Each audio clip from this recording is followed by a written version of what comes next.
love me so much more than I could ever know. Your love is deeper than this world will ever show. And all of life's beauty shines around this moment now. The sky and the cliffs, they seem to change my life somehow. And I will never be the same. Will never be the same. Whoa, I will never be the same. Never be the same ever again. Well, here I am waiting, Lord, my life is just for you. Please unfold all the plans that you would have me do. And if all the world's just a breath and nothing's here to stay, then all of the love we feel will save us anyway. And I will never be the same. Will never be the same. Whoa, I will never be the same. Will never be the same ever again.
Given my all to you.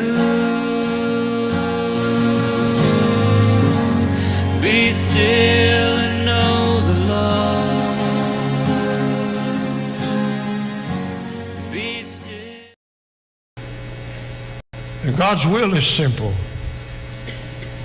The most wretched man in hell will not be Adolf Hitler. The most wretched man in hell, or woman, will not be one like Joe Stalin or some of these more modern devils. The most wretched person in hell will be a former Seventh-day Adventist.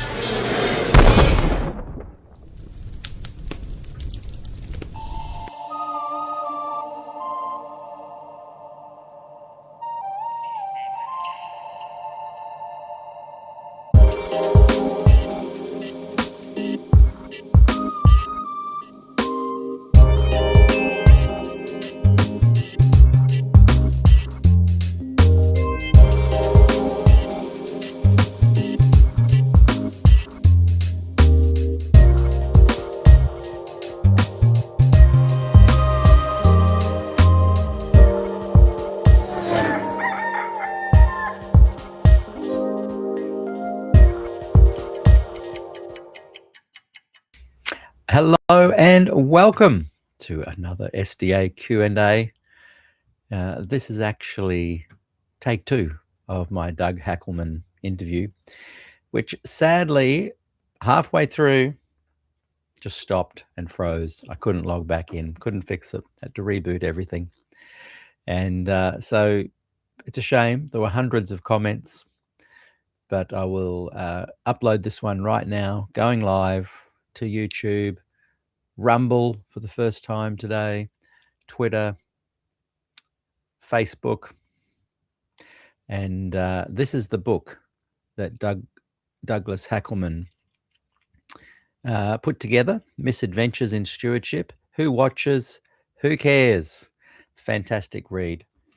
My interview with him 6 years ago now, that we are finally uploading to a public platform, was incredible. He is an amazing individual, has observed and written about many aspects of Adventism. And so I am going to be replaying what I just did, and we'll delete the previous one, and this will be the one that stands, and hopefully halfway through doesn't do the same thing. Fingers crossed. So yeah, this is season 2, episode 42, Douglas Hackleman. It's a replay, but never before seen on the public world outside of our private Facebook group. It's even not there anymore. Facebook has deleted all of the old live videos. In fact, I'm hoping that as I get closer to the end of the 86 interviews, that they are all still saved somewhere. It would be sad to have lost that incredible record. Season 2, where we really dug deep into Glacier View, what went on, the trial of Desmond Ford. So we talk about, in this interview, as I said, it's 2026 now, and we're going back in time to 2020. Doug and I talk about a lot of topics, but nestled in there is some really good insights into Des Ford and Glacier View and what went down. So sit back and relax. And if you watched about 2 hours in and then wondered where we went, just come back, watch this later, go in around 2 hours and watch to the end. Well, without further ado, here we go. Douglas Hackleman. Hello and welcome to another SDA Q&A. I'm Peter Dixon, your host for today, and my very special guest is Douglas Hackleman. Great to have you here, Doug. My pleasure, for sure. I love your office there. It looks like a place of interest and like a cottage industries kind of going on. I kind of wish it was. It's actually the office of my employer. Oh, okay. School of Dentistry in Loma Linda, where we put out the publications, the alumni journal and things like that. Right. I'm envious of your comfortable seat. I've actually got one coming. We thought we had it for last week, but I've got an old school chair right now that, as I saw yours in the background, that's very similar to mine, which hopefully is coming this afternoon. So You have Amazon where you live? We do, yes. Yeah. I'm not sure if the Australian Amazon, someone will be able to tell us in the comments, has an actual warehouse in Australia yet. They have an office, and we definitely can buy products, but a lot of them come from the States, I think. So now, I thought for a moment there, looking at the books in the background, that maybe they were boxes of your book, the Who Watches, Who Cares, and that you were shipping them out still. There's a couple of copies back there, but so I thought, oh yes. Now I have a copy of that too. I'll just been 13 years since that thing came out, I think. just to confirm. Old news.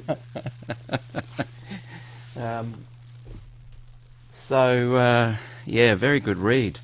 Thank you. Just before we officially start the interview, even though we already have, the Walter Ray book, Pirates of Privilege, that never really saw the light of day. Can you tell us a bit about that, and did you use it as a resource for your book at all? Oh, no, I didn't use it at all for my writing, but I had a lot of contact with Walter Ray from probably around 1980, 79 or 80, when some friends that went to his church in Long Beach, California, took us with them there one Sabbath, and we ended up at their home, and he came to the house with, probably 10 or 12 other guests, and we ate, and then we sat around in a big circle, and Walter passed old books around to all of us, and each one he would say what page to turn to, and then he said, I'm going to read from, and he'd read out of one of Ellen White's books, and we had all these other books, and it made it really obvious what he was trying to get across.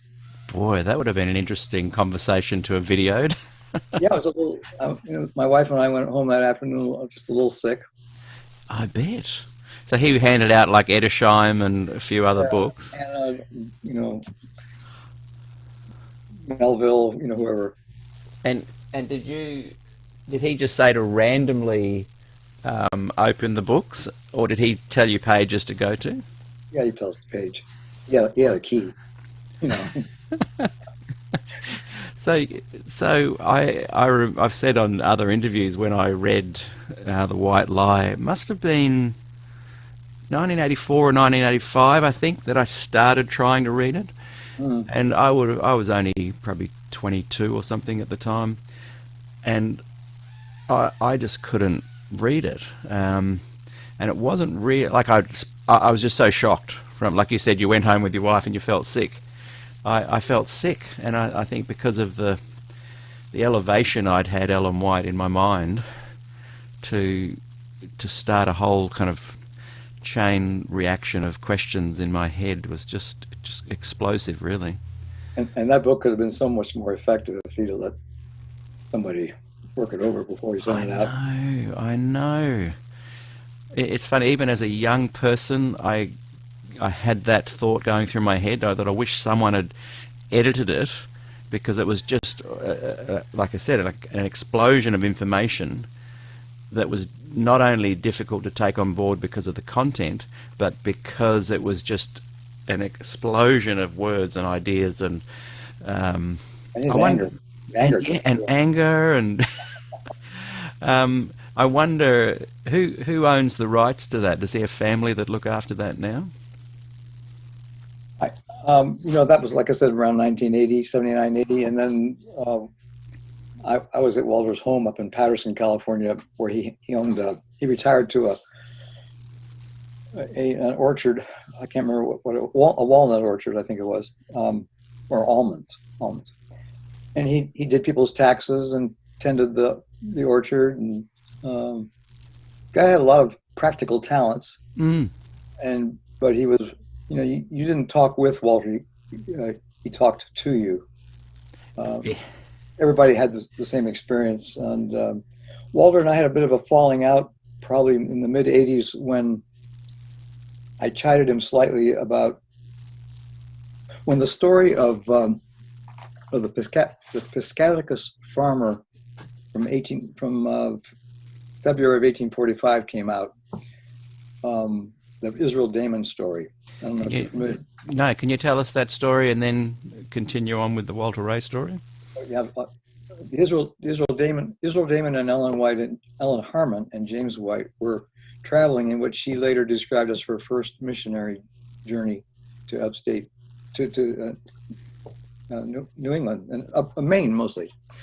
And it was January, February, and they went from town to town in a sled with an older minister named Israel Damon. So they were single. They weren't married. Weren't planning to marry at that point, as far as we know.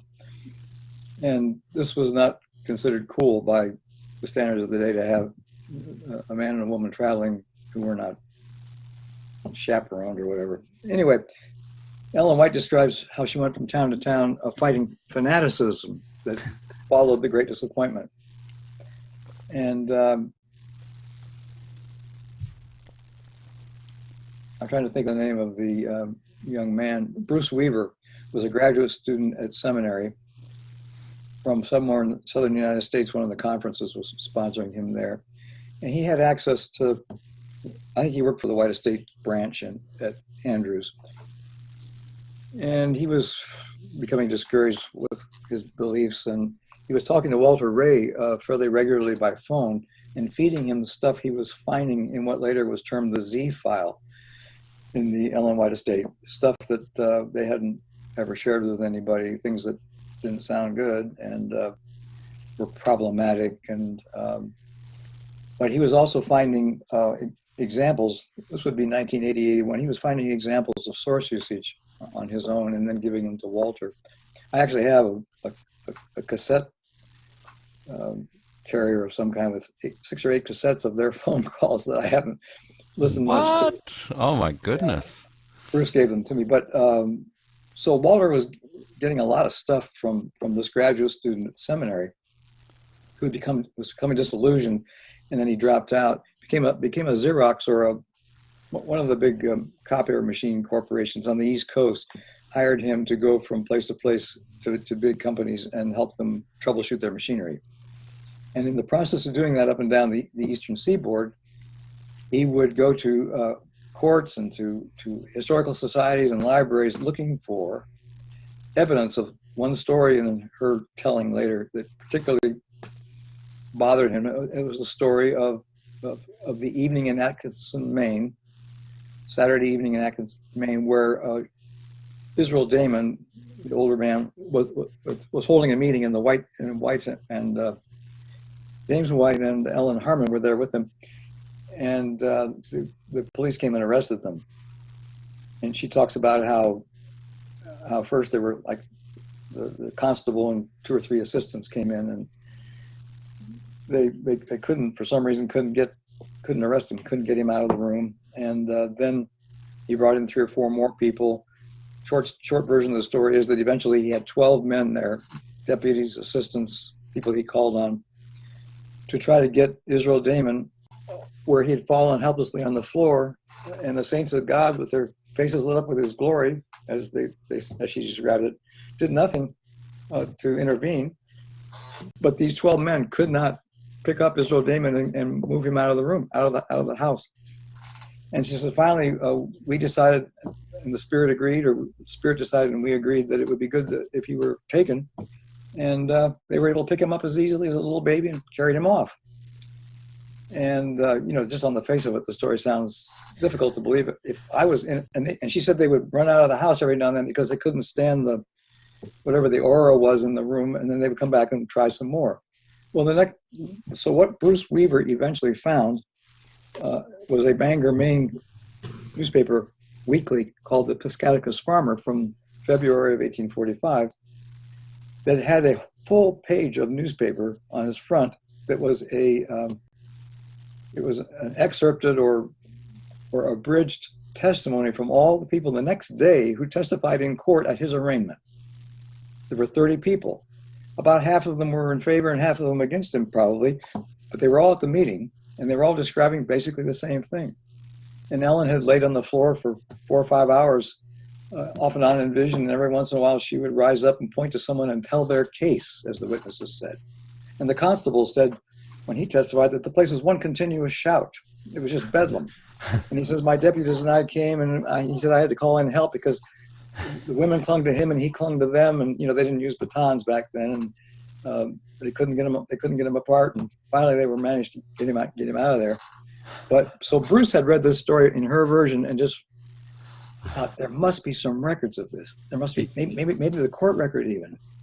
So we ended up in my magazine, the last issue. In fact, we have pictures of the courthouse. We had the pictures of the attorney who was helping him and the prosecutor, and of course the entire Piscatacus Farmer copy of what each witness said. Wow. And what I did was elaborated on he sent me a he sent me a story with it that was kind of like what Walter Ray does, just Spews it out. spews, yeah. And I just went through it and put in so many footnotes indicating things that Ellen claimed that she was fighting. The fanaticism she said she was fighting, and I gave examples found in the contemporary record of most of them she was already involved in, like rebaptism and shouting and the holy kiss, promiscuous foot washing, as they called it. Although she specified women could wash men's feet, but not the other way around. Right. She pointed that out. Yeah, so this is all documented in this long story that demonstrates to my satisfaction that her version of the story was bollocks. Incredible. On so many levels. It's interesting. When Bruce found this rare document or early document that had so much to say, here you have the earliest contemporary account of Ellen Harmon in vision, like 4 months after the disappointment. And believe me, the White Estate and the GC and the Review, nobody has ever even let our people know that it exists. They won't even argue against it because that might get more attention. But when Bruce sent it to me and he called and asked if I wanted an article about it, I said, sure, just be sure you don't give it to Walter Ray. But I knew Walter would not be able to resist the temptation to send copies to all the leading brethren with a cover letter. And but that's what ended up happening. Right. And so our competition, I don't know if you want to call it that, at Spectrum, I knew they would, if they found out about it, I knew they would rush something into print, which they did. And they got, because I knew that the chair of the history department at Glacier, for some years I had known he had found something really, really problematic in his meandering through microfiche of old newspapers on a sabbatical he'd taken, but he was afraid to share it with anybody because he thought he'd lose his job. And as soon as Bruce called me and told me what he had, I thought, that's what Fred Hoyt had. And it turned out to be true. That was what it was. So they got Ron Graybill and Jonathan Butler and I'm not sure who else. And they sat around and talked about this document. And there's a transcript of that in the Inspector, but there's nothing like what we had with 130 footnotes and making it real. Yeah. But so I told, and so Bruce had gotten Walter Ray to promise not to share it with anybody when he let him have it. But he broke the promise. I said, Walter, that really wasn't. And he just basically hung up on me. Wow. We never talked again. Really? Even though I've been to his home many times, and I didn't come down on him like a load of bricks. I just said, really, that's Bruce, you kind of betrayed Bruce's trust there with that. That's not okay. Yeah. That's understandable. I wonder if the psychological damage of Adventism skews people's kind of ethics sometimes. Well, Walter, I believe, was much more badly. I mean, you never know what anybody's resting psychological state of being is, and what his is, I don't know or was. But he'd been a big fan and promoter of Ellen's writings in his sermons and his. Yes. Yeah. And then when he became betrayed, I guess you could say, that just he just wanted so badly to fight back, to lash out at the people that kept her trust after that, in terms of the writing and publishing. I wonder if as he came to his very last years, he looked back with, a sense of accomplishment, or if he looked back with some regrets of how he kind of acted and processed the material. He reminds me a little bit of Donald Trump in the he doesn't edit himself, it just right comes out exactly as, if he's angry, it comes out. It's like he's on Twitter, I was just going to say, imagine Walter Ray with a Twitter account. Yeah. Fun to watch. Get the popcorn. Yeah. And the material you're talking about there, you released on Adventist Currents, The last issue, yes. the last issue. Was that why it was the last issue? No, we just never made enough money hardly to thrive, and I was taking the best years of my life to not make hardly any money. What years was the Adventist Currents kind of 83 to 88. 83 to 88, yeah. See, it's one of the few missing links, actually, for me to have not really dug into, because I was at Avondale 81.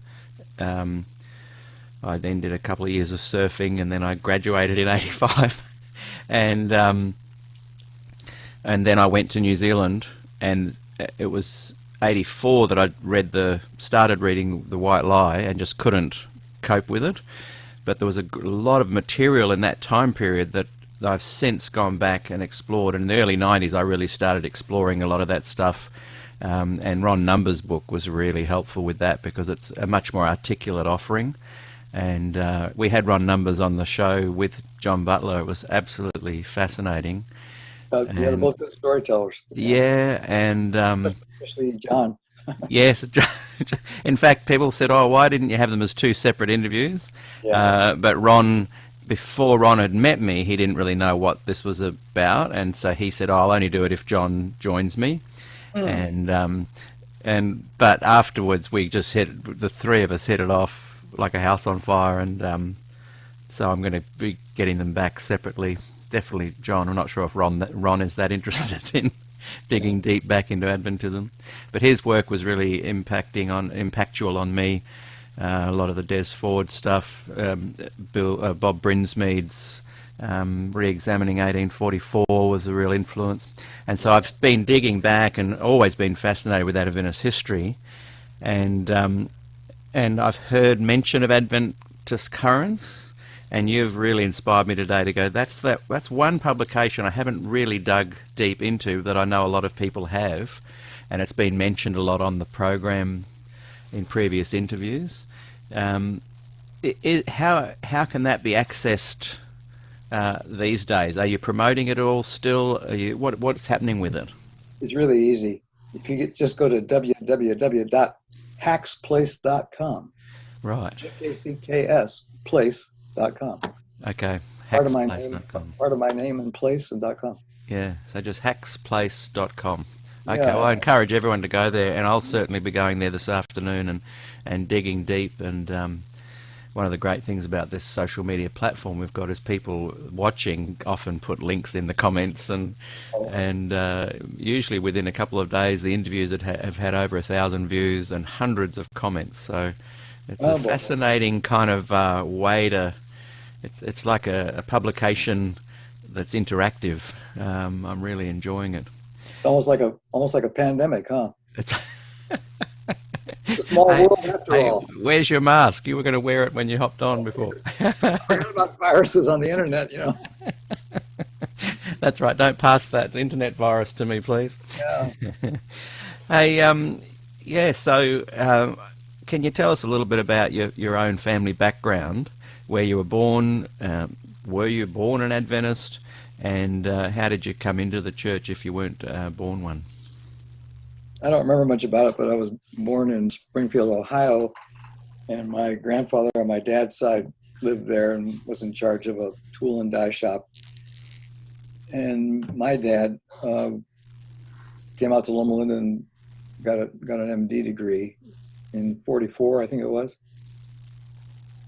And when I was, we went to Bangkok, Thailand as missionaries. My parents did. And I had an older sister that was severely handicapped with cerebral palsy. And then there was a new baby girl who went with us. And we were there for 4 years, came back in 1959. And it just to mention, as part of my probably failed social skills growing up, was my dad was working constantly, and my mother was preoccupied with my sisters, and I basically raised myself. Wow. And I went to a mission school there that had become place where Chinese merchants who had escaped the Chinese Revolution came from Formosa, then it was called Taiwan, and came to Bangkok and resumed being entrepreneurs, and they were successful very quickly, and they wanted their kids to learn English and be entrepreneurs, so they didn't care about the Adventism, but it was a place where their kids could go to school and learn English. So every single one of my classmates was Chinese in grade school. Wow. And that was difficult because they were all a little older than me, and I didn't understand developmental age, so You had to grow up fast. you get excluded from everything, or you get made fun of, and you get discounted, and Yeah. and you can't do as well as easily as they can in hardly anything. Finally figured it out, later on. But then you come home to the States, Syracuse, New York, where my dad took a residency for 2 years, and I'd never played baseball, basketball, football. I never heard a popular song in my life until that point. And so those transitions were formative, Yeah. I'm sure. Yeah. And so then as you come back home, you're suddenly an outsider there as well, because you've just come from a place Also, where you were an outsider also. I don't know anything. But on the other hand, the school system in Thailand was the British school system. And in 7th and 8th grade, I didn't have anything I needed to do. I knew it all already, literally. Mm. Bad habits then develop, You sit and read library books while everyone else is in class all day, every day. So I slept walk through high school at Tacoma Academy in Washington, D.C. And, my nature, none of us makes our nature. We don't conceive ourselves. We don't select our genes or what environment they interact with. Our parents pretty much determine that. So how we come to be who we are, I don't know. But I have too many interests, too many curiosities. That's why I'm poor. I never settled on one thing or even one area in which to write if I was going to be a writer. Mm. And the psych major I took in the graduate school in psychology was just because I didn't know what else to do. And I taught at Glacier a couple of years, and decided I wasn't interested enough in either psychology or teaching to stick with it. And I began pursuing entrepreneurial interests in art. And then I started becoming curious about my religious roots. My wife and I are both that way. We were always going to the extracurricular programs around the university that had to do with theology, and began wondering about the ongoing conflicts, in the church among, especially in soteriology, the variation of how we were saved and why, and the questions about what era was this? Sorry to interrupt. Just want to get a placement for it. Yeah, this would be 72, 3, 4, 5, 6, 7. Okay, right. And and we had two guys on our campus who were semi-charismatic. One was Graham Maxwell, and one was Jack Pravancha, a physician ethicist. They both had very popular Sabbath school class, and both of them contested very seriously and regularly the traditional substitutionary view of the atonement.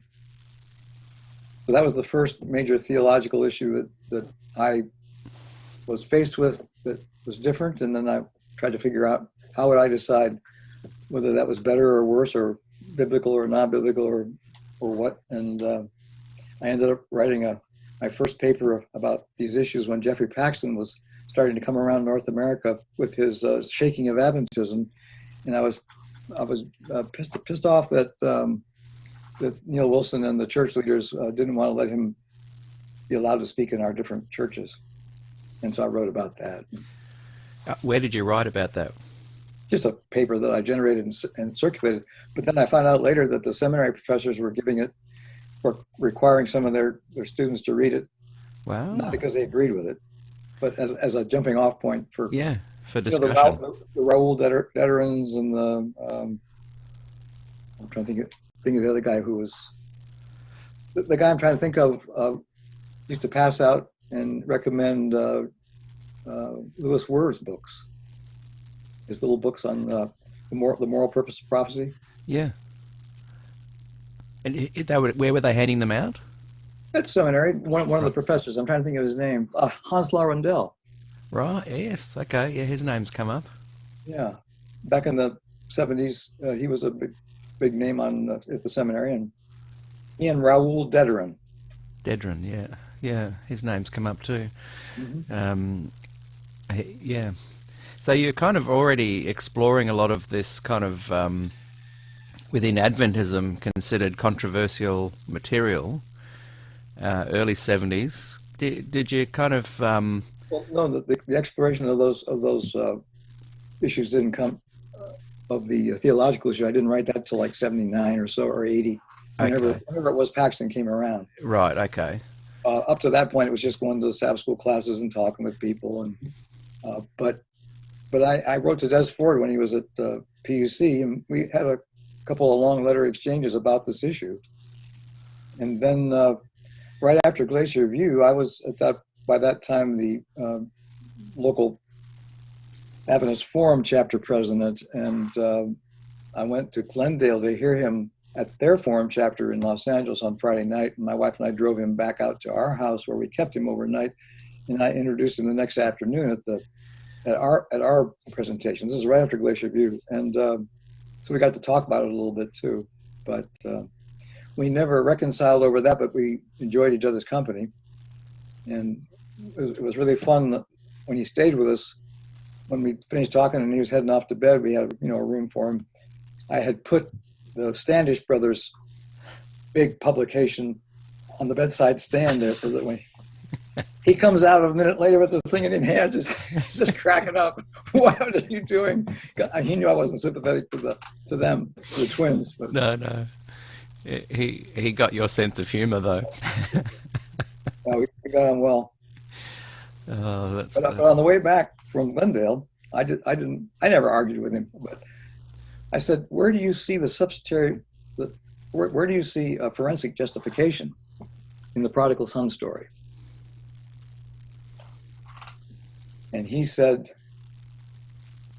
"Well, I wouldn't want to use a parable to do theology." He said, "Jesus was not a theologian. Paul was a theologian."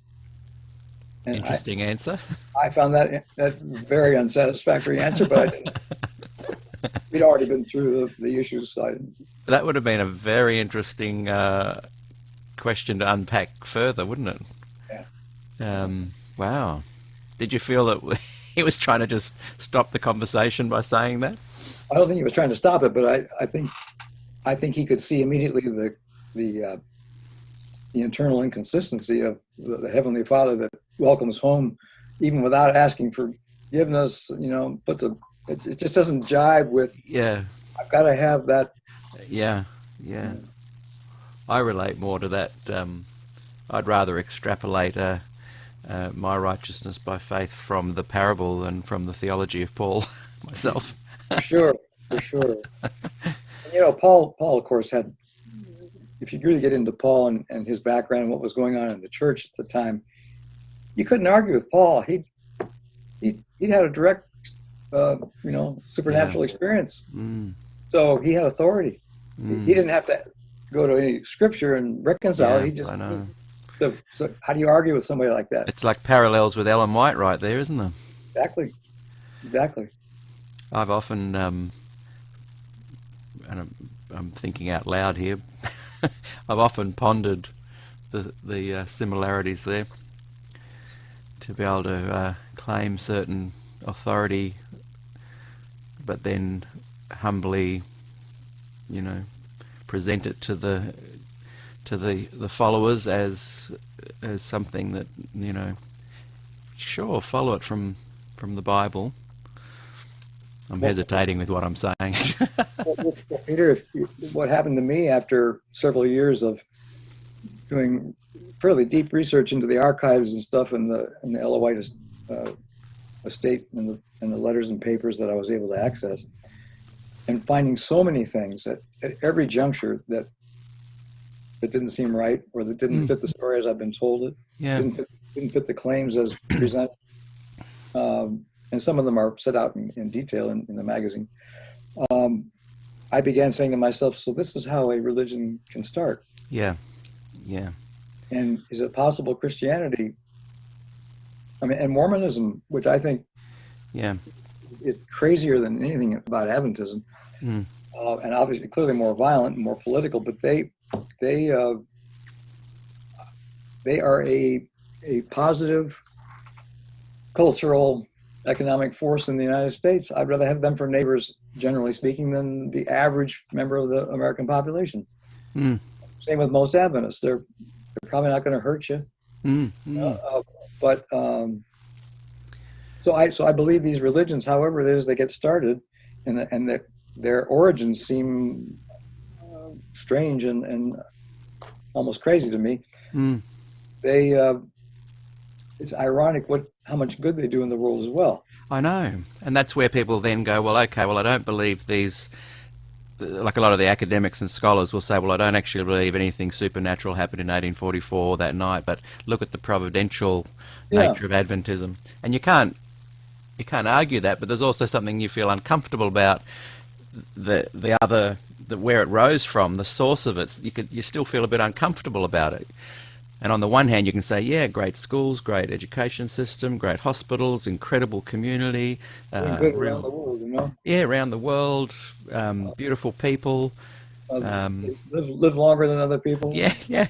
And then on the other hand, you go, but boy, that kind of shocks me and annoys me in a way that, for example, with your story, she's claiming to travel around to kind of quell the fires of fanaticism, and yet and then to create an urban myth about one of her events, and then to find out that actually they were more fanatical than all the fanaticists put together.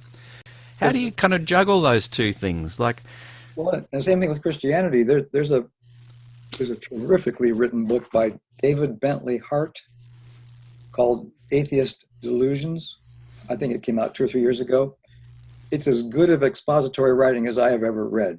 It's called what? Atheist Delusions. Delusions, yeah. And in that book, he's chiding the new atheists for their sneering at Christianity. Right. Saying, I'm not here to establish the truth of Christianity. I'm just here to show you blankety blanks who don't seem to know the history of Christianity in the world and what it wrought. And he sets it out. It's unbelievably wonderful stuff. I'll check that out. What's his name? David Bentley Hart.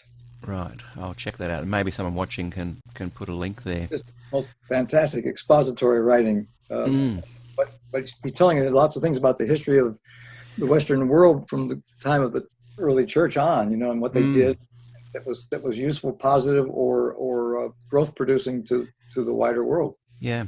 Science, of course, too. Rodney Stark's books about for the honor of heaven. Rodney Stark is a sociologist who writes history, Right. history of science a lot, and he demonstrates a lot of the good things that how so much of the growth in modern cosmology came out of Catholic clerics. Yeah. Yeah. Yeah, that's fascinating. I'm looking forward to looking into that. Again, it creates just a bigger picture for you, doesn't it? You look into different perspectives, you look into backgrounds, you look into a lot of people's perspectives of a certain topic, and you start to grasp a better view of a certain situation or event, which is what's happening here. This is interview number 42, and it's about Glacier View. Like, this is 42 of this season or this series, and I'm certainly getting an opportunity to get a much better picture of Adventism, and particularly the Glacier View era. Just a little aside thing that's happened to me. There's a local group of people. So being a musician, you soon learn that you do play weddings, parties, bar mitzvahs, everything you can to put food on the table. The dream of, when you're young, I'll put out an album, I'll travel, and I'll make money, and I'll survive is a very, very rare thing to have happen. And so I've enjoyed playing at lots of different places, and there's a local, I'd call them a community in a way, that beautiful bunch of people, quite healthy membership. Locally, if there's meetings, you can get a couple of hundred people along.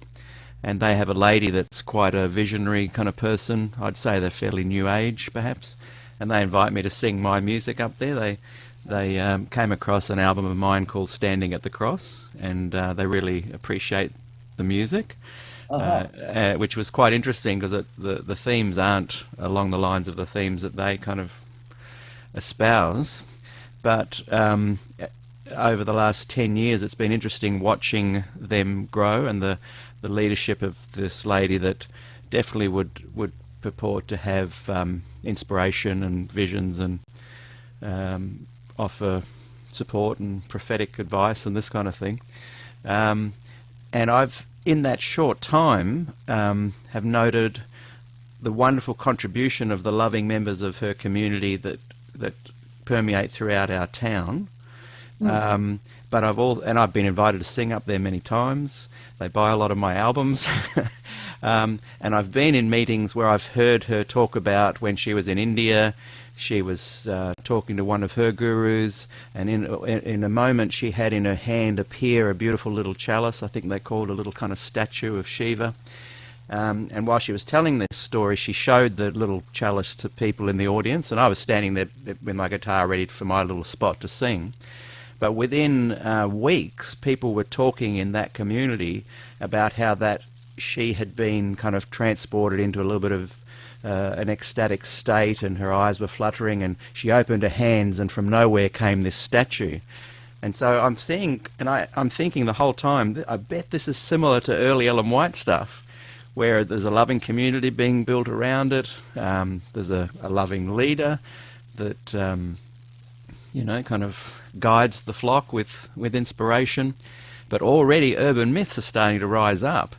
They have a songbook, and they use a lot of my songs in it.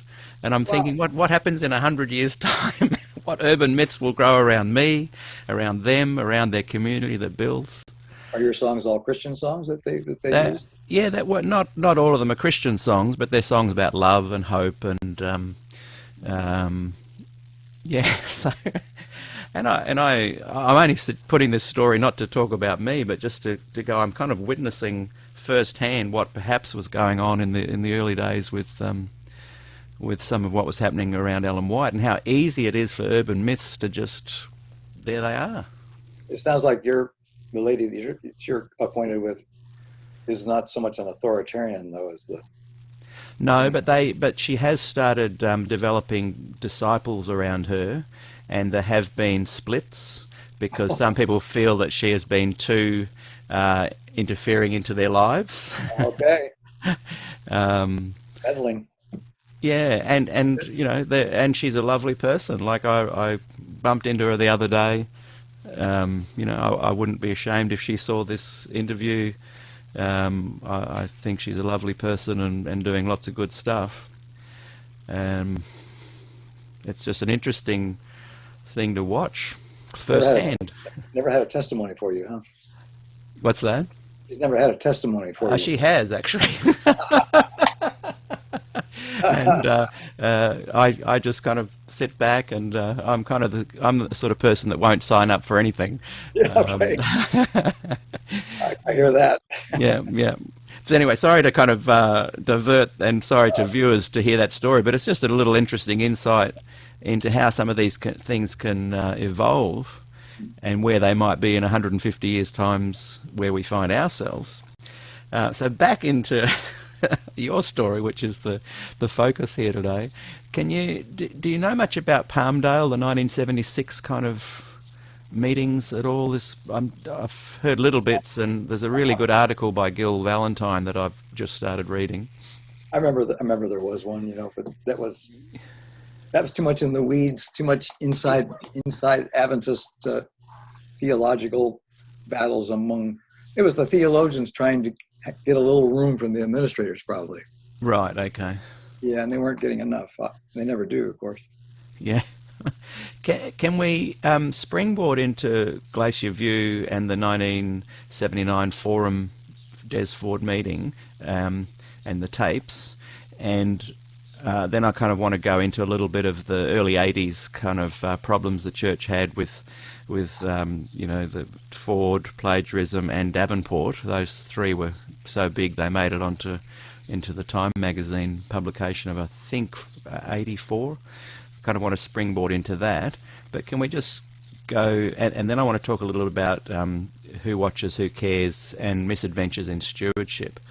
So if we can kind of just do those three things, talk a little bit about 1979, the forum, how you get to know Des Ford, your thoughts on Glacier View, and then we'll springboard into those other two topics.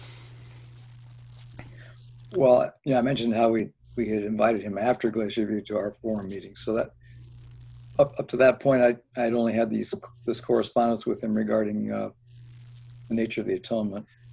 That just didn't kind of go anywhere. Okay. And you're not going to change Des's mind about much of anything that he's been doing. I also became friends with, right after Glacier View, with Calvin Edwards, his first executive director. Yeah, for GNU. Another Aussie. Really like the guy. Yeah. And he's had an interesting journey. Yeah, he was a school teacher of mine. Is that right? Yeah. Have you followed his career since then? Yeah, very interesting. And whatever happened to Noel Mason? Noel Mason doesn't ring a bell. He was a classmate of Calvin's at seminary, and they left together. And Right, yeah. I know the name, but because I knew Calvin, his name, whenever I've read stuff, stands out, but other names surrounding it less so. Yeah. So what's the story there? Well, I just wondered. I think he got depressed and kind of dropped out of the whole evangelica thing. I think those guys may have had something to do with starting the magazine Evangelica at seminary in 1980. Okay. I'm not positive about that. Yeah, Jill will know. Sure. Yeah. And there are some back issues probably in most Adventist libraries. But what was it? Refocus me on what you wanted to. So I want to kind of talk about your post-involvement Glacier View with Des and then touch on these other controversies at the time. But I'm just wondering what thoughts you had specifically of the forum meeting in 79, October 27, the one that the tapes went around the world. Then they had to get bigger and bigger venues for it to take place, and then leading into Glacier View itself. Just some memories around that. Even though it's not necessarily your focus, I'm just interested for your thoughts on it. It's amazing how much time has passed since then, and I haven't been involved in the church that way since about 1990, except to redo these stories of financial misadventure. But I knew Bob Spangler fairly well, and he was the editor of Ministry Magazine, which so badly represented what happened at Glacier View in its first post-Glacier View issue. I was friends with his daughters. He and I exchanged letters once in a while. He published an article or two of mine in Ministry Magazine when I was so young and naive. Wow. That I look back at and kind of wince. They were apologetic. Yeah. And they're part of the journey, though. Yeah, and he would always complained to me when he said, when I get your letters, I have to get a dictionary out to read them, and really was almost an anti-intellectual. He wasn't a very complicated thinker. He was a promoter and a positive and an organization man. So when I began to publish Adventist Currents, he just defriended me. Wow. And so I walked in on him one day at the GC around 85. I walked into his office and said, Bob, what's with this nastiness? I mean, so we don't agree on some of this stuff. Yeah. I think Ellen's got problems. You don't want to believe it. I just can't. You're trying to damage the church. And I said, I'm not trying to damage the church. I'm trying to help it be honest. I said, Christians believe that the truth will set us free. Amen. It might even set us free of some of our misguided assumptions or extrapolations from Scripture that our pioneers gave us. But what's wrong with that? Anyway, we finally got to the point where I just said to him, I said, if you were, he said, when I read Ellen White, he said, I hear the voice of truth. I hear God speaking to me. It makes me a better father. It makes me a better husband. And I said, well, Bob, think of you, the very person you are, had been raised and lived in say a Muslim country. I said, you'd be doing what you're doing now, but you'd be doing it in regard to the Quran and the Hadiths and Allah. Totally. He says, well, maybe I would, but I would hope the Holy Spirit would lead me out of it. And when you think of the stony ground that neighborhood is, not likely. No way. So, there wasn't any. Isn't it ironic that you were losing friends from the extreme of Walter Ray on one side and the other on the other side? Meanwhile, for some reason, Neil Wilson got acquainted with our family when we first came back from Thailand in the Tacoma Park area. I don't know how that happened. I wasn't paying any attention to adults at that time.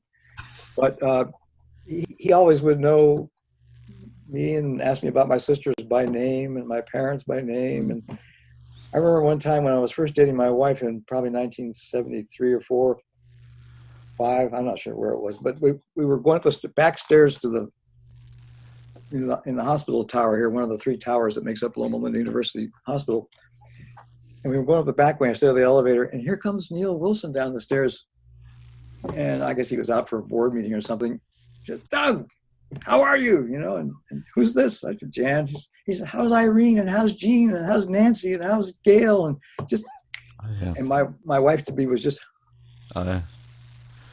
this is the GC president? And so we had this silly, friendly relationship. But when I started publishing Currents, I would run into him every now and then. Sometimes I would make a point to. I would know where he was going to be, and I'd just kind of be in the way so I could get in one dig. And I remember one time I was wearing a Coors Light wife beater top and some shorts and sandals, and I was in the library, university library, Xeroxing stuff. It was hot summertime, and he goes by the outside door to the Xerox area in his 3-piece dark suit, and he happened to glance in as he goes by, and he stops and comes back in. Doug, what are you doing? I said, Elder Wilson, I said, you sure aren't dressed for the weather, are you? I was actually feeling kind of, geez, I'm looking really scruffy. He said, well, we're having board meetings, and I've got to, I have to wear this. He's defended himself. What are you doing? That's perfectly appropriate. I'm just giving you a hard time. It was always a joshing kind of relationship until 1990 when he lost his presidency, and he attributed part of that to Adventist Currents. Wow. Because in 1990, I produced 2 8-page Adventist Currents newsletters. I resurrected it temporarily that were basically just a compendium of the things that went wrong on his watch for the 12 years of his presidency. Wow. And I saw to it that they got into the hotel rooms of all the delegates at, where was that, GC? It was in the Superdome. Right. I had the bellboys. Put them in. And so all the delegates first day had these, and so they had ammunition, the ones that didn't want him. Yeah.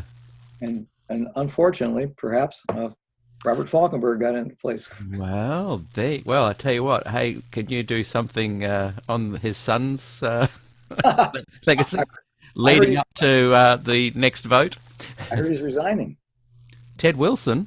Well, I heard. Is it a rumor? I think that's a rumor. My prediction is he'll be president again.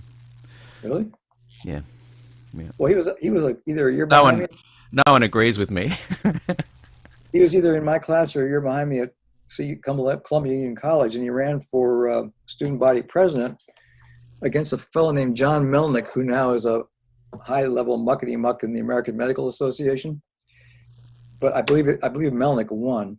But Ted, at the time, you would never have imagined this is a guy that had any fire in the belly to be in control of things. He just smiled all the time. He wasn't involved in anything. He didn't seem to have much social skills. He was like a bar of soap. He had no game. You know, he didn't date. He didn't play sports. Never said anything much. Just seemed real pleasant. Yeah. And here he is. Wow. You weren't thinking of Dan Jackson, were you, who's retiring, and he's president of the NAD? No, When did you hear that rumour? just a day or two ago. Well, maybe. I'm trying to think where I heard it. There'll be people watching today who can confirm or deny that. There'll be posts in the comment coming up any second now. That'll spoil my narrative if that happens. But he's an obscurantist, as what Ray Cottrell would have called an obscurantist. Explain that. Oh, someone who doesn't let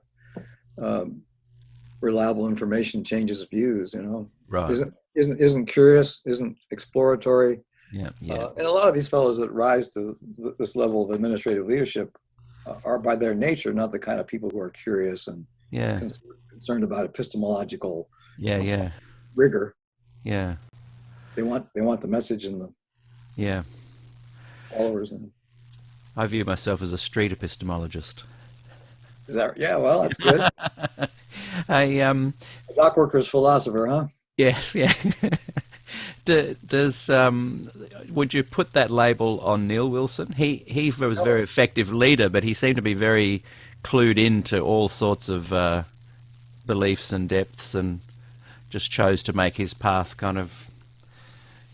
You know, sometimes the most powerful leaders are the ones that have a lot more knowledge. They're not just kind of, but they choose a certain path. Yeah, Neil Wilson was a sophisticated, cunning politician. Yes, yes. In fact, I will never forget what he said. I believe it was the first time he was elected president. It was probably 79 or 80 rather. He had inherited the position briefly from Robert Pearson when he resigned. Yeah. But when he was confirmed through the regular process in 80, comes to the lectern after the vote and says, "If my face appears drained of color, it is because I understand something of the sacredness of the vote that has just been taken." My goodness. Perfect pitch, politically. Perfect pitch. Wow. No, he's cool.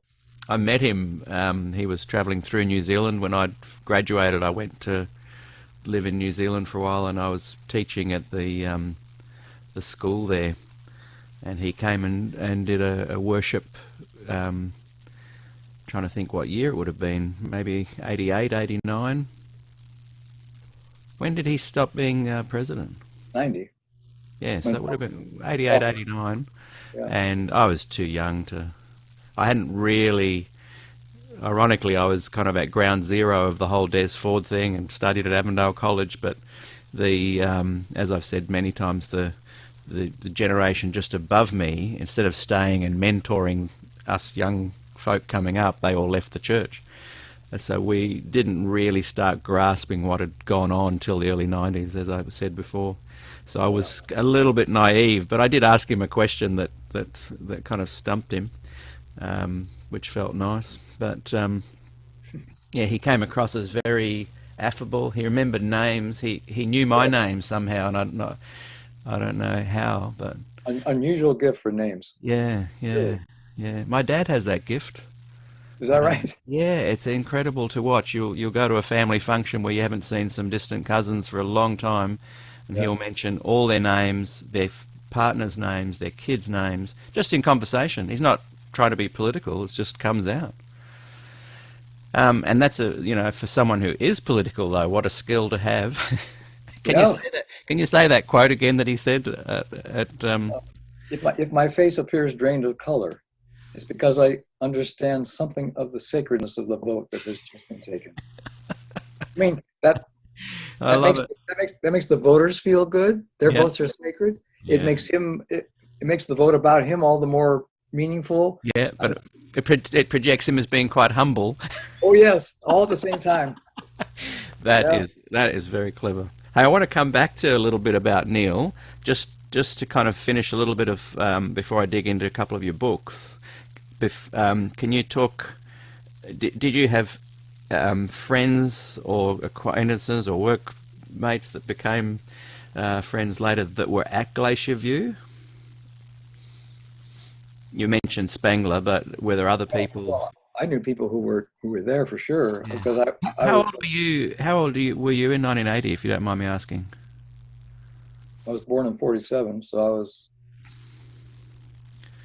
43. Yeah. Okay. No, 33. 33. Yes. Yeah, yeah, yeah. So So, definitely old enough to really know what's going on. well, I'd started to, and the people I knew who were there, of course, was Ray Cottrell, who wrote the Spectrum article about what took place there, and he knew shorthand, so he'd taken pretty copious notes. I imagine they were quite reliable. Yeah. I knew Richard Hamill, who organized the whole thing. Yeah. Um, one of the most interesting things to me about that is Harry Lowe was a high-level SDA administrator for many years, and in 1962, then President Reuben Figuer, who preceded Robert Pearson, Reuben Figuer authorized a committee, a secret committee of Adventist scholars to meet and try to understand the problems or solve the problems with the SDA doctrine of the sanctuary. And it happened because the Review and Herald editor at the time, the one who authorized the commentary or helped run the commentary production with Ray Cottrell and Don Neufeld, who was the Review and Herald editor at that time. Oh man. Someone will write it in the comments. No doubt there's a link to the Spectrum article by Cottrell as well by now.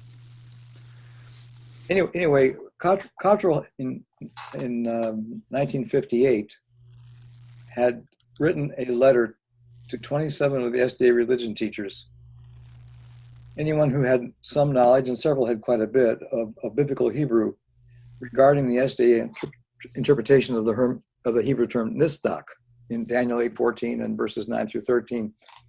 They all wrote back. Not one believed they could make the interpretation work without extra biblical authority. I've read all the letters. I mean, there are people like Ted Heppenstall, Siegfried Horn, Graham Maxwell, Sakai Kubo, Richard Hamill, Don Neufeld, the other editor of the Earl Hilgert, W.G.C. Murdoch. These guys all wrote back to this little survey that Ray sent them, and the survey said, "What linguistic basis is there for translating nisdak as cleansed? Why did the translators of the Septuagint render nisdak as katharos satai, rather?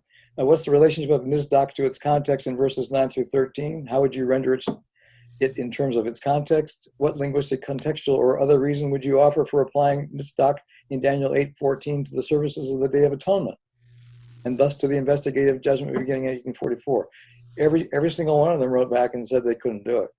Wow.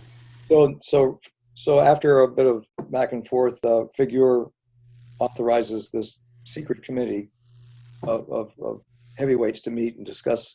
And Des Ford ended up contributing 3 papers to this. What would we call this meeting? 'Cause I'm fascinated by it. This is another area that I'm wanting to expand my knowledge on.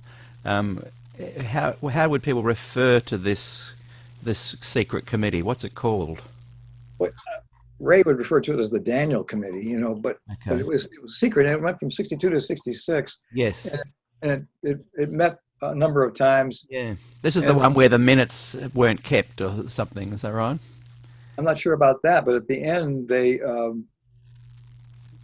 Harry Lowe, who was the administrative overseer of the committee, was trying to get a majority opinion to agree on and to report something back to the GC president that was positive. And there were several on the committee, minority, who said we can't honestly do that. And they ended up Ray ended up drafting a minority report. Right. And so they ended up disbanding without any report. But Harry Lowe threatened the minority quite bluntly and directly What's interesting about that is that was 66 when that happened. Now we come to Glacier View being organized by Richard Hamill. And one of the invitees that he sent out a letter to was Harry Lowe, who's now an old retired man. And Harry Lowe writes back, and we have his letter. And in his letter, he mulls over the fact that in all the years since the committee, he has tried. He knows many others who've tried, and none of them can make this thing work without extrabiblical assistance. And he says, you got to wonder, maybe is it that important if we can't do it? And he begs off attending for health reasons because it's up 10,000 feet. But he changed his opinion quite a bit. And this letter, a portion of the letter, appears in a paper that Richard Hamill wrote quite a few years after Glacier View, in which he sets down his whole view of the sanctuary doctrine and of the effort by Richard Davidson in his 1981 doctoral dissertation and 2 subsequent Ministry Magazine articles in 1984 attempting to be as an apologetic for the Adventist view. And Hamill undresses it in this 30-40 page paper, and undresses Davidson quite bluntly. Wow. And some of that will appear in the work I'm doing on Cottrell and Glacier View in that chapter. The work you're doing, what's coming out? What are you working on? Well, it's frustrating, but Ray Cottrell died in 2003, and he agreed to have me be his biographer. I started before he died, and I had some interviews and a lot of his papers. And as I got into the project, I realized that his life was primarily, the biggest thing in his life was this whole question of the sanctuary doctrine. It came to be. It happened when they were working when he and Don Neufeld were working on the portions of the Bible commentary that pertained to our view of Hebrews and Daniel, Leviticus. They couldn't make it work, and so they dodged and dissembled in the commentary. But he has tried and tried. He tried after that and ever since to somehow make it work, and never could. But was he on the Daniel Report committee? Oh yes, in fact, he wrote the minority report that Lowe was so mad about it. Right. in 1966. Right. Yeah. Sorry, go ahead. Where was I going? Sorry to interrupt you. Yeah, working on the Cottrell biography. Yeah. As I was going through his life and talking to him and seeing all the trajectory of his career and where he'd been and what he'd done, this was always the thing that he kept coming back to that mattered the most to him, that in questions on doctrines, he was one of the people behind the scenes that was trying to help them improve that. He was giving counsel to the Froome, Reed, and Anderson while they were talking to the evangelicals, Martin and Barnhouse. Wow. Counseling them by night before their meetings. I did not know that. That's very interesting. A lot of that. Wow. Well, I've written all this up in great detail. In fact, several years ago, there was a colloquium of a long weekend of people who had all been assigned papers about the book Questions on Doctrines and the issues involved. And they all met for a weekend at Herb Douglas, for instance, was. In fact, I saved Herb Douglas great embarrassment because he mixed up one Cottrell for another in a quote that he was using. It was Ray's illustrious uncle who he was quoting, very much a right-winger. That's lucky. Yeah, and so Herb was grateful when I said, listen, that's not, it's RFC, but it's not Raymond. I forget what his name was, but the chapter I've written already, Ray gives me the excuse to go down these rabbit trails to these semi-major events in Adventist theological history behind the scenes.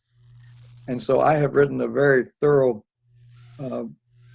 discussion of how the book Questions on Doctrines came to be, how it came to be the way it was, and who was behind the scenes doing what. And there's it's really fascinating. Wow. And but I haven't. I've got up to the Glacier View story, and I'm partway into it. And man, my favorite character in all of that's Robert Parr. Really? Yeah. He wrote a letter to Duncan Eva Yeah. before Glacier View, because Duncan Eva had sent him a letter to publish in the Record. Yeah. That's what we call it. Yeah. And Parr interpreted his understanding of what Duncan Eva had written. He read more into it than there was there, maybe even. Right. And he just bared his soul and his anger and his frustration and his Wow. in letter to Reply. to Eva. And you've seen this letter. Oh, I have it. It's so colorful. Oh, it's so colorful. He's a very good writer. And he's saying if Ford's going to be crucified, what about Cottrell? Yes. Because Cottrell was on the speaking circuit saying slideshow of the same stuff explicitly, Exactly. Anyway, so one's the Lord's goat, and one's Parr was having fun, Yeah. And so I weave that in, but that's where I'm at. What I spent most of my time was a book-like manuscript that really it's about 400 pages that covers Ray's progenitors, because his great-great-grandfather was one of the earliest Adventist pioneers who came in just after the shut door era was winding down. Otherwise, he couldn't have come in. Right. Yeah, of course. Yeah. He came in 1849. Wait a minute. Yeah, 48, 49, and his religious roots were his dad and were a combination of Christian Connection and Seventh-day Baptist.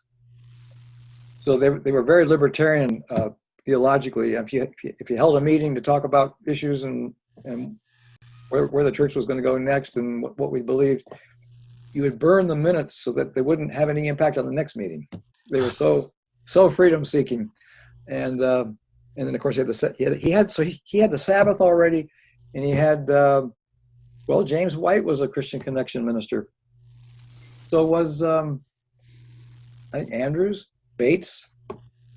Anyway, so this is all in my 400-page history of the early Adventist church Where can we get a copy of that? Through the eyes of Roswell Fenner Cottrell, because he wrote about 1,700 articles for the Review and Herald between 1849 and 1892 when he died. Wow. And he was so involved in reprimands from Ellen White over his position on creating a church formally. They didn't believe in formalizing churches and having a name and a corporation. No. This was, and then the question of whether to have a creed. Yeah. And whether to serve in the Civil War. And you can't believe how bad Ellen comes off in the Civil War period. I mean, really? James White actually publishes an article on the front page of one of the reviews at the time. A lady from England, I think, named Boate, Boate was her last name. And many years earlier, she had written a poem that explicitly describes the Civil War, who's in it, how horrible it will be, sons and daughters and families in the North and the South, and how it will end. And they couldn't get Ellen for the whole 2 or 3 years to come down anywhere on much of anything that they were struggling over deciding what to do. So it's fascinating history. And how can we get a hold of that 400-page? I have to publish it. So that's not published either. No, it's been waiting for me to finish the Ray part of it. So I want people to understand how Ray got to be Ray. Yes. And how interesting it is that the issues that matter to him now, how they came to be issues. Yeah. So that will be two separate books? Maybe. So I start with, the seventh month movement, with in 1843 and 44, and then show Ellen and James and coming in, but all along the way, I tell you and show you things that you never knew about Adventist history or about Ellen. We've got to hear this stuff now. So I hope next take a holiday for a month and finish it all off. Oh, a month! I've got to take next year to try to finish it up. This year I'm finishing another project that has nothing to do with the church. Okay. Do you have a publisher? Because we're setting up SDAQ&A as a little mini publishing house, so maybe we can talk later. That might be something. Yeah, that'd be nice. There's definitely a bit of a lightning rod happening around the podcasts, and we haven't even gone public on YouTube or the podcasts yet with this series, so that's going to start happening in the next couple of weeks. And I've got a girl who's setting up our website, where we'll be setting up deals with writers and publishers where people can purchase the products from the website, and the shopping cart will split a percentage to the author and some to us to help our running of the program. Sure. I've got big dreams. One thing you'll enjoy if I ever get the Cockrell book finished is... Oh, please don't say if you ever. Say when. But I have a long section on his 10 or 12 years at PUC as a teacher. Right. And that's where he starts the biblical research fellowship, Bible Research Fellowship, which finally ends up being co-opted by the GC as the Biblical Research Institute or something, you know. But it started at PUC without any general conference involvement. Just the religion teachers all over the country contributing and sharing articles, and it gets Ray in trouble. But part of what gets him in trouble is Louis Wurr, who's been thrown out of the church by now. He comes to the 1950 GC session in San Francisco, but fellowships with the the Bible religion teachers of the denomination who've come to the GC session. They meet together for a weekend on their own at PUC afterwards and talk issues. Wow. And Louis Wurr is there, and he goes home and says, "Oh, they all agree with me on this, this, and this," and they're contentious things, of course. And but by the time we're through the story, at least the 2020, 21, 22 reader will have totally rehabilitated the reputation of Louis Wurr, because he was so wronged by the institutional church that defamed him, his personal character, to get rid of him. Far out. See, that's kind of the MO, isn't it? Of what they do. But that's just the nature of the sociology of institutions, whether it's a union, an association, a church, a school, a government. It's like people. It's something that happens, and it almost makes you want to not cast blame on the individuals, because it's that carry out these kind of dastardly activities. Because if it wasn't them, it's whoever has that position, because those systems create these kind of it's like a corporation that almost runs like an individual without an individual actually running it anymore. And these people that do the terrible things are just figureheads in many ways. That's why I don't like to attack the... They're playing a role. People. Yeah. I remember as a senior in high school, I was reading all of the James Bond novels in my last few weeks of high school. Yeah, as you do. I was not going to school. I was there, but I remember a line that stuck with me that Ian Fleming wrote. He said, "Only cream and bastards rise to the top." And there's not much cream. Yeah. It's, power corrupts, and absolute power corrupts absolutely. Is there anything more you wanted to say about Glacier View before I ask you about some of your books?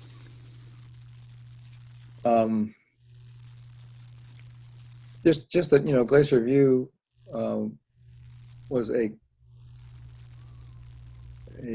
pathetic abuse of truth and fairness and legitimate Bible scholarship. I mean, even if you agree generally about the nature of inspiration and revelation, no legitimate, consistent exegetical tool will give you what we came up with in the investigative judgment. And of course, I don't take the scriptures anywhere near as literally as the people do who argue about that. I don't. I mean, if you haven't read Richard Carrier, and if you haven't read Friedman, who wrote the Bible, Carrier's book is about the historicity of Jesus, you can't understand why people who will have a different view than you about the likelihood of those people and events being the way they're portrayed. But the people who know those things are very lonely then, because they know things and base their speculation and their best guess about reality on a lot more information than most of the ones that speak very confidently about the reality. Yeah. Yeah. And I will come back to Glacier View a little bit towards the end, because there's a couple of things I want you just to unpack from your perspective on Neil Wilson a little bit there. But before we come back to that, can you just talk a little bit, and before we talk about your books, what kind of inspiration did you gain from Des, watching him go through that, from his writings, his thoughts, how he handled himself? Did he inspire you as a speaker, that kind of thing? Oh, I'm really impressed with his gift of oratory. I have no gift in that direction, so it's something to just gawk at. I couldn't believe that sometimes I wished he was not so willing to, and it seemed to me he was pretending to be kindly and ironic about his reminiscence about what happened to him at Glacier View. He would always attribute the best motives to these fellows, recognizing that they weren't scholars, but he talks as though their motives aren't bad, that they're doing the best they can, and he doesn't seem willing to include in his assessment of Ellen White many things that are there to be known about her that, to me, detract from her integrity as a person. Do you think, though, by doing that, he created a path for those of us to follow behind that are more interested in kind of exposing a lot of that stuff, a path of graciousness that went deeper? If he'd done it a little bit more to the Walter Ray side of things, we may not have had the doors open to us to be able to pop off the well, targets on the road. My problem was that he had a lot of people who, for very good reason, almost worshipped him and his message, who then were left thinking that maybe Ellen White was better than she was because he wouldn't. Yeah, okay. That concerned me some, and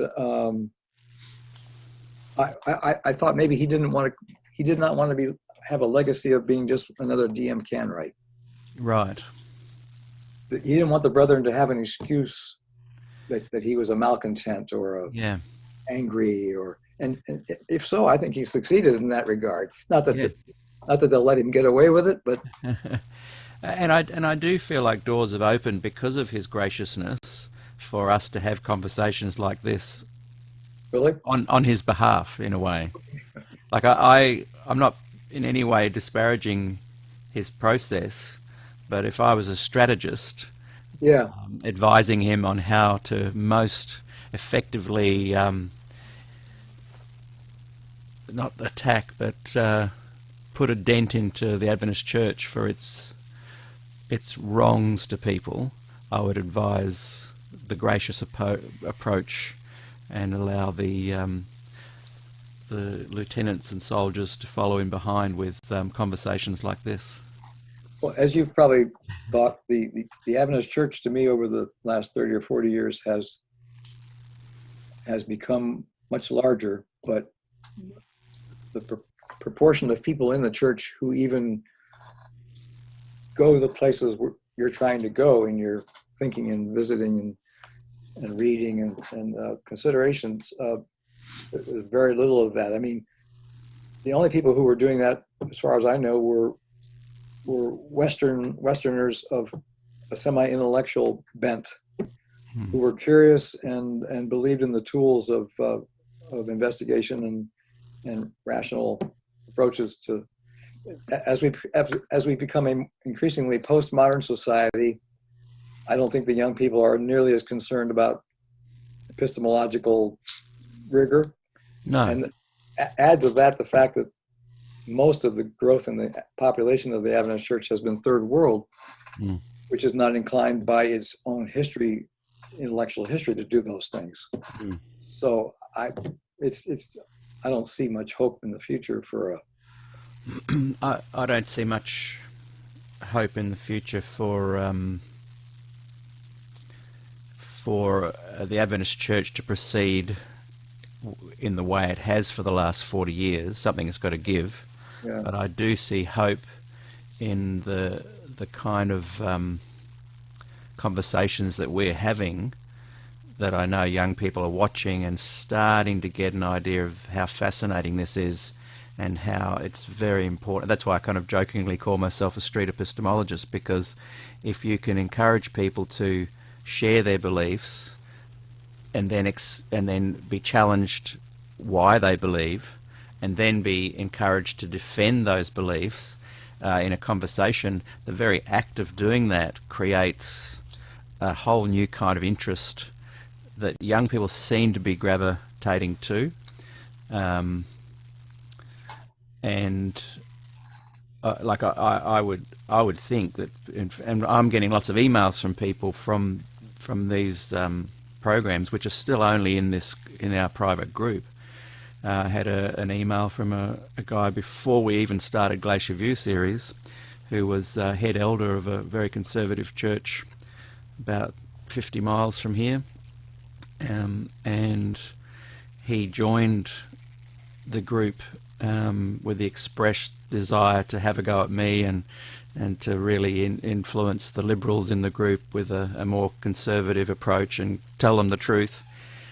He's now literally left the church and is involved with this, and I'm seeing percolating under that a whole lot of young people who previously were like, oh, we don't even care about the investigative judgment. Why are you even bothering?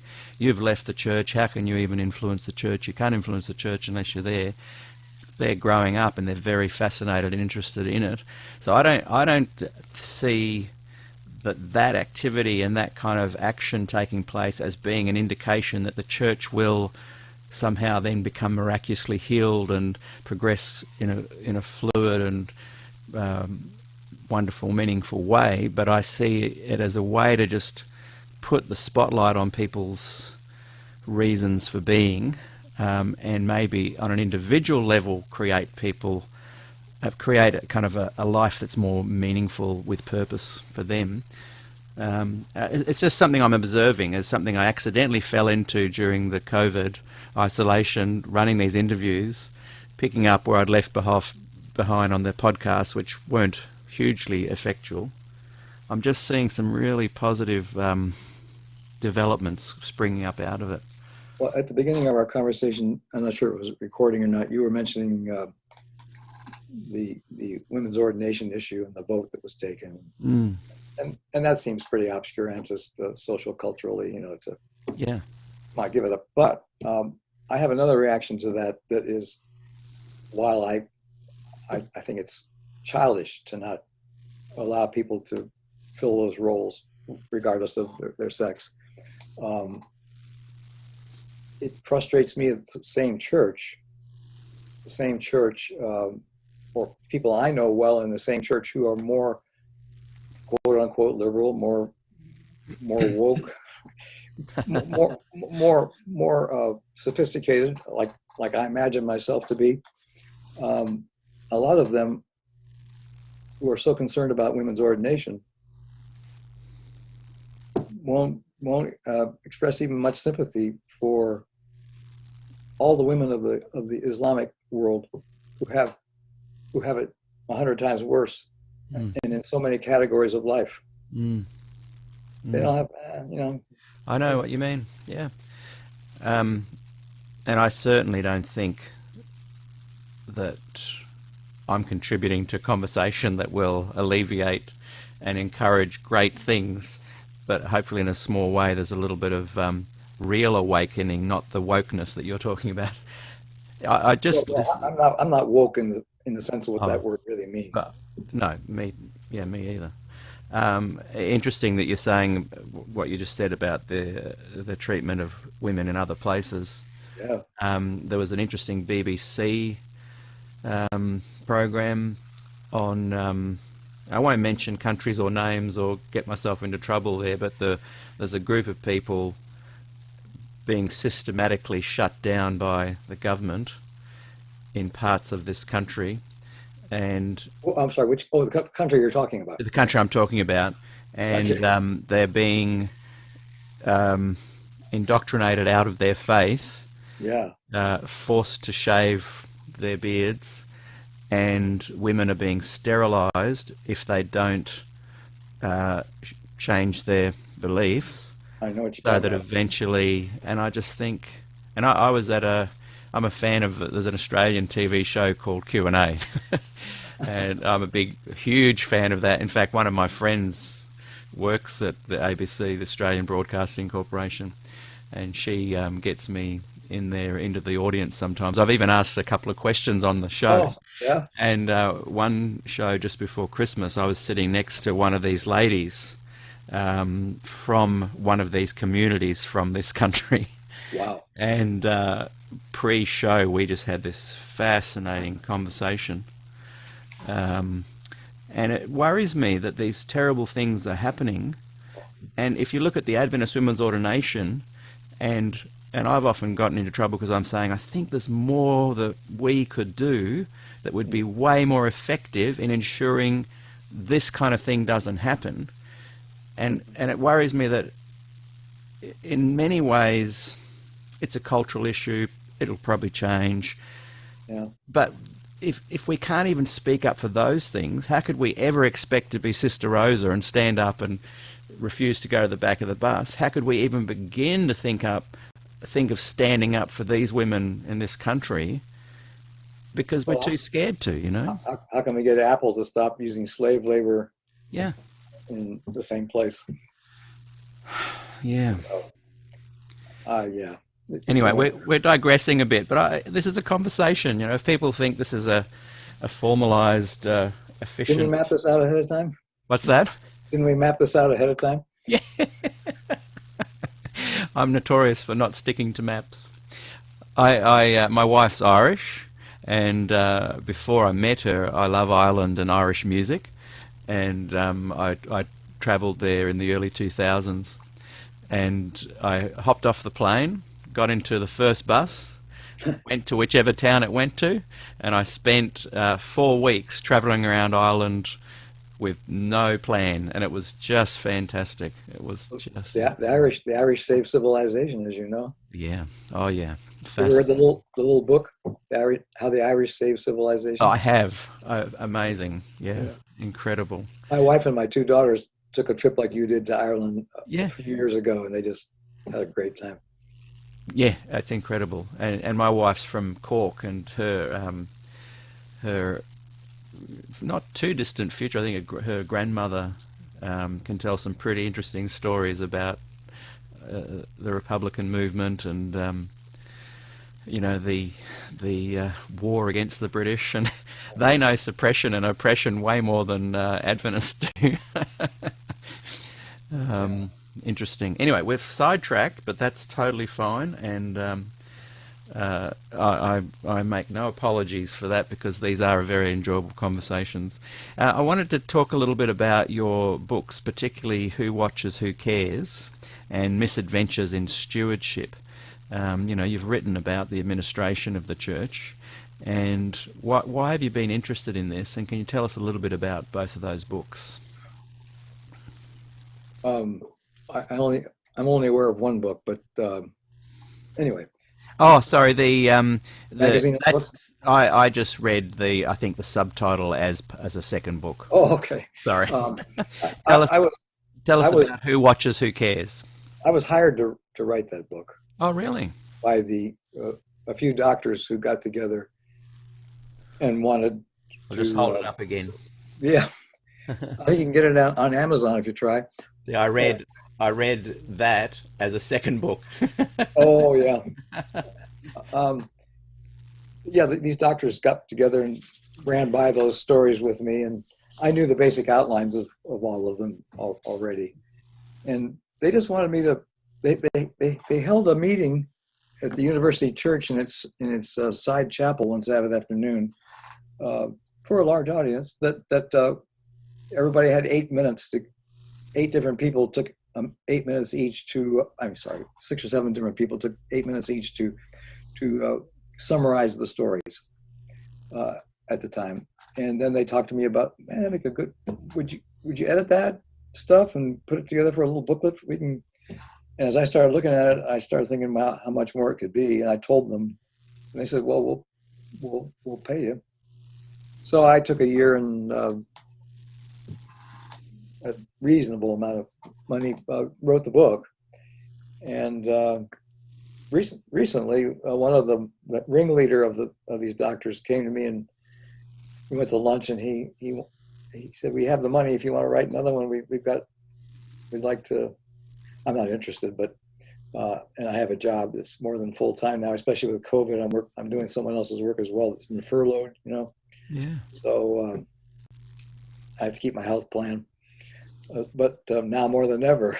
Yeah, exactly. But yeah, so this it was kind of a kick to. It's always fun to be able to get stuff you're not supposed to have. Yeah.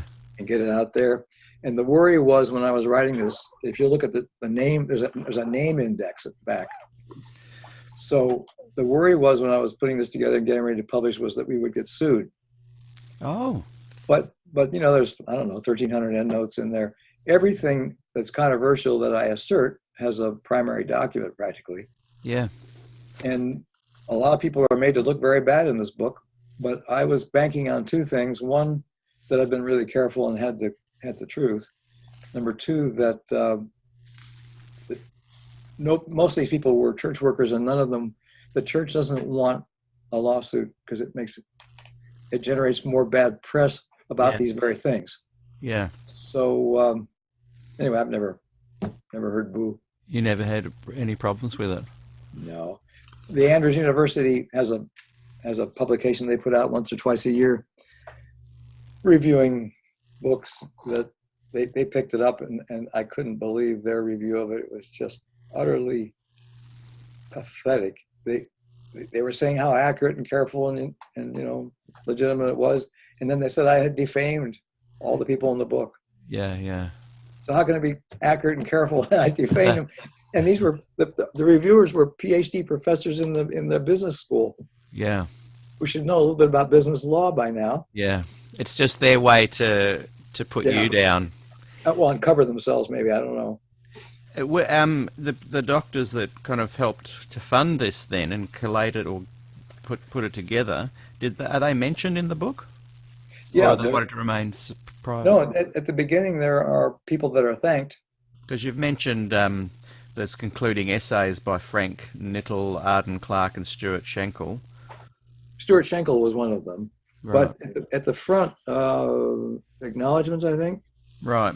There's a whole lot of names. Thanked one at a time. Yes. Yeah. And Gary Murray and Stuart Schenkel, Richard Sheldon. Yeah. And trying to see if the ringleaders here. George Grames was the real energy behind this project. George Grames. Yeah, Grames.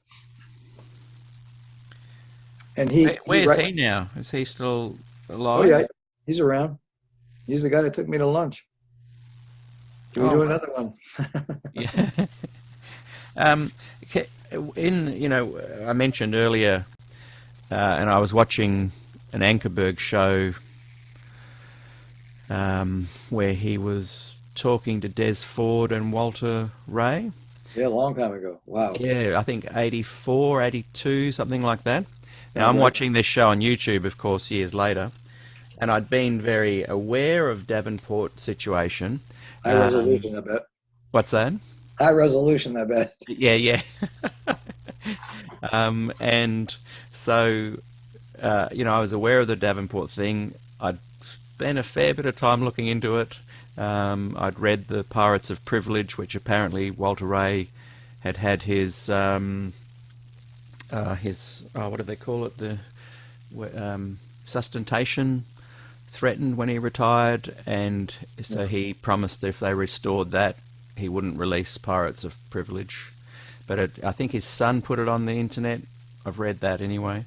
But I remember Ankerberg at the time referring to Time magazine, I think, and he mentions Ellen White plagiarism, the Davenport fiasco, and the Des Ford issue as being the big three thing, and he referred to it as Adventism at the crossroads, which implies that it's going to go one way or the other. But I think the church was pretty effective at kind of just suppressing it all, and like you've experienced, just ostracizing the players and criticizing them, so that people think, oh well, that's going to be garbage to read. But I really wanted you just to unpack for our viewers and listeners your understanding of the Davenport conflict. Well, that was a case in which union and conference officers and some college presidents, totaling around 140 individuals, had been over the years leading up to the late 70s lending money, their own money, to a physician-turned-developer named Don Davenport for exceptionally high interest rates. And then it turned out that most of these people were in a position to see to it that Davenport got large loans at low interest rates from church institutions, conferences, unions, colleges. And so they put their institutions' finances at risk because they wanted the high interest rates for their own personal accounts. And then when the rains came, and Davenport turned out to be somewhat of a pyramid scheme. One loan was paying for another. When the economy went bad, everybody was left hanging out, and it was amazing that nothing in the end was done to any of these people. Some of them got letters of reprimand, but if you read the letter of reprimand that's quoted in the book, I mean, you can hardly find the reprimand in there. You really can hardly find it. I mean, it's like, oh, yeah, it's just. And I, in the interview I did with Bill Johnson, I touched on the Davenport thing, and I said that somewhere I'd written that Neil Wilson had promised that there would, heads would roll, or there'd be some accountability anyway to the players. He did. And but that I said to him, where was there any accountability? And I think he answered it in that there were 5 or 6 names that they were going to put forward, but last minute they decided not to. And he felt glad that he didn't, because it turned out I think 1 or 2 of those names later actually hadn't done anything of an illegal nature or something, and so it would have actually defamed them had they gone ahead. But I would have thought there'd be some kind of accountability. A lot of this was not about illegality so much as stupidity, as really unethical stewardship of the church's tithe and offerings. Because I think one of the things that I really was shocked by, we call them Ponzi schemes over here, and pyramid schemes. Sure. In the last 10, 20 years, there's been a few Adventist administrators and leaders that have fallen for Ponzi schemes. Yes. And had to extend their retirement years just to kind of cover the costs. And I just feel sorry for them, they just fell for it. But what really shocked me about Davenport is that they were using these loans, which is essentially church money. And I read somewhere that it was up to $20 million, as in late 70s $20 million, which whatever that's worth now. Can you verify that at all? I forget the figures. There are some attempts to guess at the financial amounts in the book. Yeah. It's been 13 years since I wrote the book, and I haven't been. But, Bill Johnson is an interesting character. He was a fairly sophisticated thinker, a very capable editor and writer. He had a bit of a temper. And he and I we had several occasions when we were at loggerheads, and he had misunderstood some things that he got over, and then we had a rapprochement. But then again, at the very last, I was so disappointed. The most popular article ever published in the Adventist Review was called "God Was Ready the Day the Banks Closed," and it's been run 4 or 5 times in the review since, I think the first time might have been in 1979. And it's a miracle story of how the under treasurer at the GC was stashing away cash in boxes in his office here and there, and then one Friday afternoon,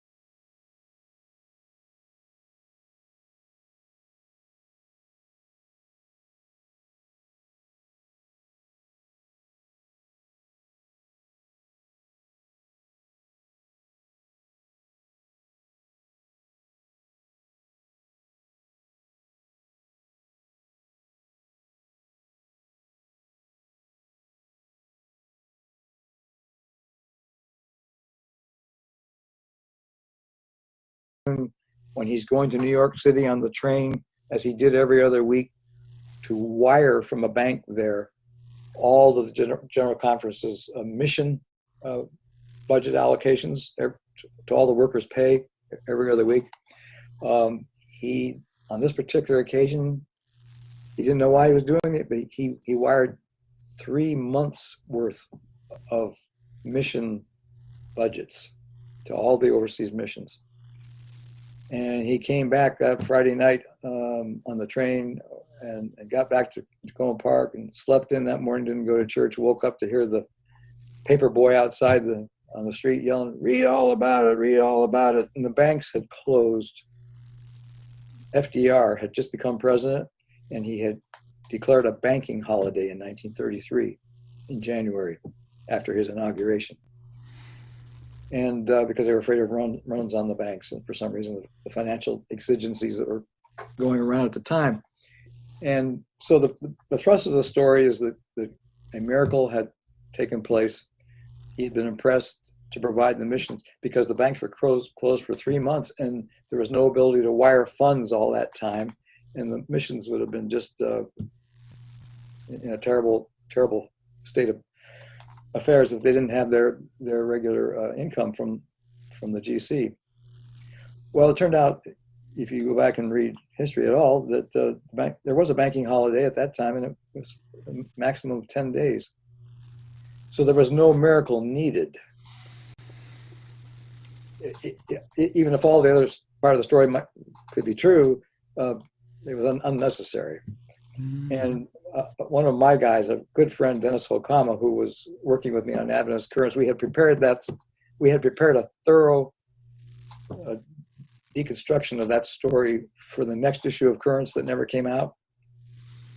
And so years later, well into the 90s, I'm in the Heritage Room at Loma Linda, and I see, I'm thumbing through some reviews in the 90s, and I just happened upon this story. God was written.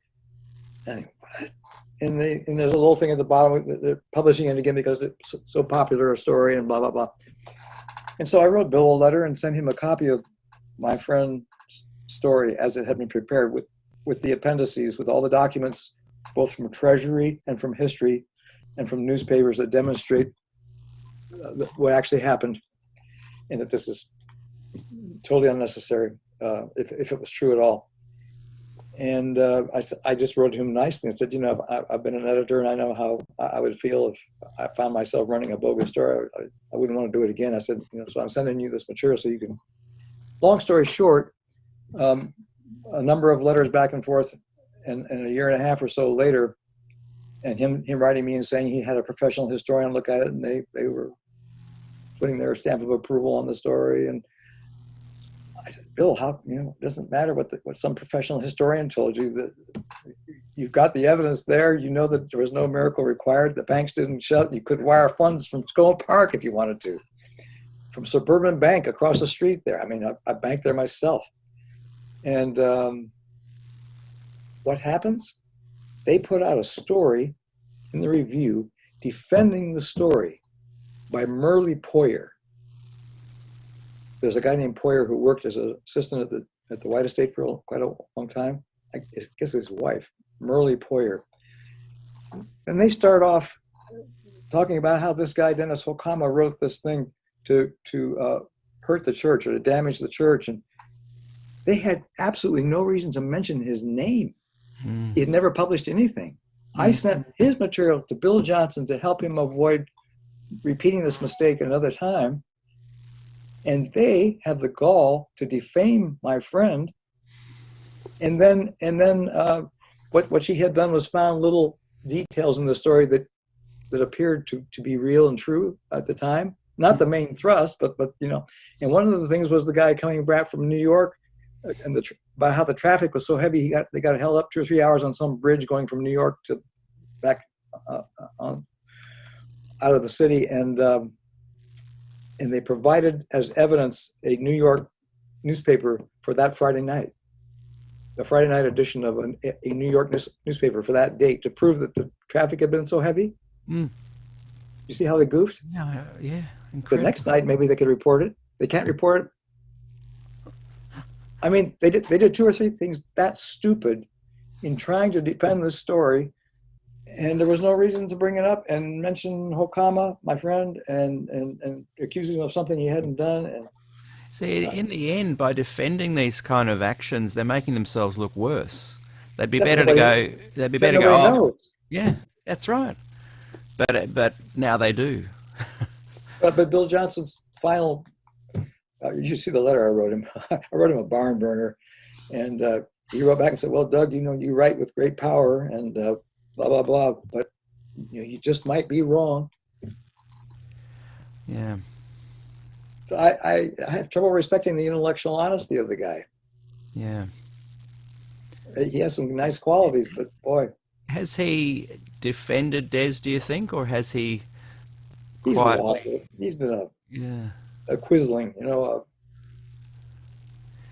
It's he interesting. knows better. He knows better. He's got he has a good PhD from a good university in biblical studies. Yeah, yeah. It's interesting in his later years, and in the interview we had with him, he's very much focusing and helping an Adventist kind of. They're now an independent group called the One Project, and they're very much trying to focus on Jesus and and bring it all back to, you know. But I sometimes think that you are allowed to focus on Jesus and all this stuff as well. You're allowed to turn over stones, especially if your motivation is to just be honest and authentic and go, well, this happened and we just got to deal with it, and here we are, and providentially, whatever.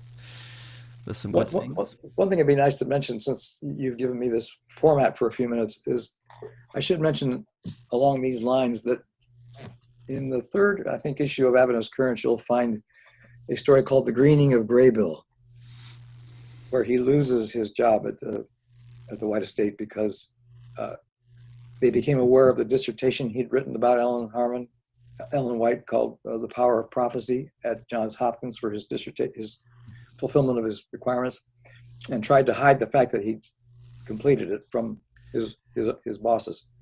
Arthur White. I think Ron Numbers mentioned that in my interview with him. Was it that he'd sent the kind of 2 publications, and one was more for Adventists and one was more for the university? Not to begin with, when I became aware that he published a dissertation or was graduating, I thought, I'll publish just a news notice in my journal that something positive has happened, that there's a new, and I heard it was about Ellen White. So I called him up, never having had any contact with him in my life, and said, I'd like to have the title of your dissertation and maybe just a sentence or 2 from you from what it's about, so we can publish a positive news item in Adventist Currents. And his reaction was, I don't think I want anything about me or my dissertation to appear in your magazine ever. Just, nasty. And so after we talked a while, and he accused me of some things that the Spectrum crowd thought I had done in getting their mailing list. Actually, I traded it with a couple of their board members for a list of all the medical doctors in the denomination and all the dentists and all the lawyers. It was a straight across trade. I didn't realize that they hadn't cleared it with their board. But anyway, that was one of several things. So I hung up and called the registrar at Johns Hopkins and got the dissertation title, then called the department and got the dissertation number, and then called Michigan University and ordered 2 copies of it. That's where they all go. There's a place called University Microfilms. And in short order, I had 2 copies and started preparing a review of it. He heard about it. But I loaned 1 copy to one of my board members, a lady who worked at the library here at Loma Linda and was a friend of Walter Ray's. I think she sent it to him so he could copy it or whatever. All I know is I didn't know it, but it started getting around. And Graybill calls me up after I had had that one conversation and just ready to sue me or kill me or something. He was just furious. I said, I don't have anything to do with that. I ordered it from University Microfilms and I am going to review it. Well, you can't. It's copyrighted and blah, blah, blah, blah. Anyway, he wouldn't tell me. And what I didn't know was that he had this problem, that he had been used all kinds of things in it that were not manuscript released by the White Estate.